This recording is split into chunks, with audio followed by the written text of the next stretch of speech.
கேரளாவின் ஆலப்புழா, கோட்டயம் மாவட்டங்களில் பறவை காய்ச்சல் எதிரொலியால் பொதுமக்கள் பீதியடைய வேண்டாம் என தமிழக சுகாதாரத்துறை அறிவுறுத்தல் வழங்கியிருக்கிறது.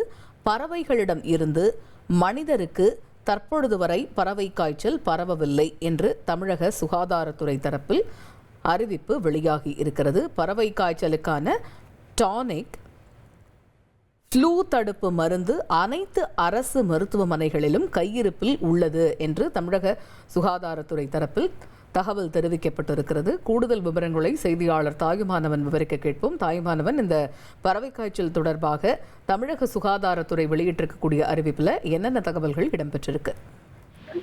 கேரளாவில் ஆலப்புழா மற்றும் கோட்டயம் ஆகிய மாவட்டங்கள்ல பறவை காய்ச்சல் பாதிப்பு என்பது அதிகரித்திருக்கக்கூடிய ஒரு சூழல்ல கேரளாவில் இருந்து தமிழகத்துக்கு வரக்கூடிய கோழி மற்றும் மாட்டு இறைச்சி வண்டிகள்ல கிருமி நாசினி மருந்துகள் அடிக்கப்பட்டு தொடர்ந்து கண்காணிக்கப்பட்டு வருவதாகவும் 13 எல்லையோர மாவட்டங்கள்ல இந்த கண்காணிப்பு பணிகள் என்பது சுகாதாரத்துறையின் தரப்புல தீவிரப்படுத்தப்பட்டிருப்பதாக அறிவிப்பு என்பது வெளியிடப்பட்டிருக்கிறது. குறிப்பா அந்த பறவை காய்ச்சலுடைய அறிகுறிகளான 3 முதல் 5 நாட்கள் தொடர் காய்ச்சல், சுவாச கோளாறு, மூச்சு விடுவதில் சிரமம் உள்ளிட்ட அறிகுறிகள் இருக்கக்கூடிய பட்சத்துல அவர்கள் கண்டறியப்பட்டு அதற்கான சிகிச்சை என்பது வழங்கப்பட்டு வருகிறது. மேலும் ரத்த பரிசோதனை மேற்கொள்ளப்பட்டு காய்ச்சல் உறுதி செய்யப்பட்டால் அவர்கள் தனிமையில வைக்கவும் தொடர்ந்து ஏற்பாடுகள் என்பது செய்யப்பட்டிருக்கிறது. தமிழகத்துல தற்போது வரைக்கும் பறவை காய்ச்சல் பாதிப்பு என்பது கண்டறியப்படவில்லை எனவும் பொதுமக்கள் யாரும் பீதி கொள்ள வேண்டாம் என தகவல்கள் வெளியிடப்பட்டிருக்கிறது. கோழி இறைச்சி கடிகள் மற்றும் கோழி பண்ணைகள்ல பணிபுரியவர்கள் தசை வழியாக பறவை காய்ச்சல் பரவ வாய்ப்பிருப்பதால கோழி கடைகள்ல பணிபுரிவோர் கட்டாயம் கையுறை அணிந்து பணிபுரிவதை சுகாதாரத்துறையும் வலியுறுத்தியிருக்கிறது.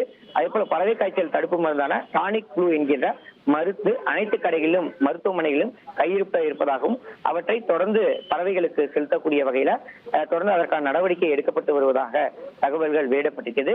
எனவே பறவை காய்ச்சலால் பாதிக்கப்பட்ட பறவைகள் 7 முதல் 10 நாட்கள் வரை உயிரோடு இருக்கும் எனவும் பின்னர் அது இறந்துவிடும் என்பதால உயிரிழந்த கோழிகள் எதையுமே கடைக்காரர்கள் வாங்கி விற்பனை செய்ய வேண்டாம் என சுகாதாரத்துறையின் தரப்புல தெரிவிக்கப்பட்டிருக்கிறது.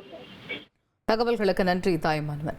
1,25,00,000 மனங்களை வென்ற தந்தி டிவி யூடியூப் சேனல். தவிர்க்க முடியாத தம்ப்நெயில்ஸ், கலக்கலான கான்டென்ட்ஸ். நீங்களும் இந்த குடும்பத்தில் இணைய இப்பவே சப்ஸ்கிரைப் பண்ணுங்க. அசுரபலம் கொண்ட எங்கள் டிஜிட்டல் கரங்களில் உங்கள் விளம்பரங்களை சேர்க்க வாட்ஸ்அப் பண்ணுங்க. 8939888378. Email advttanditv@dttv.in.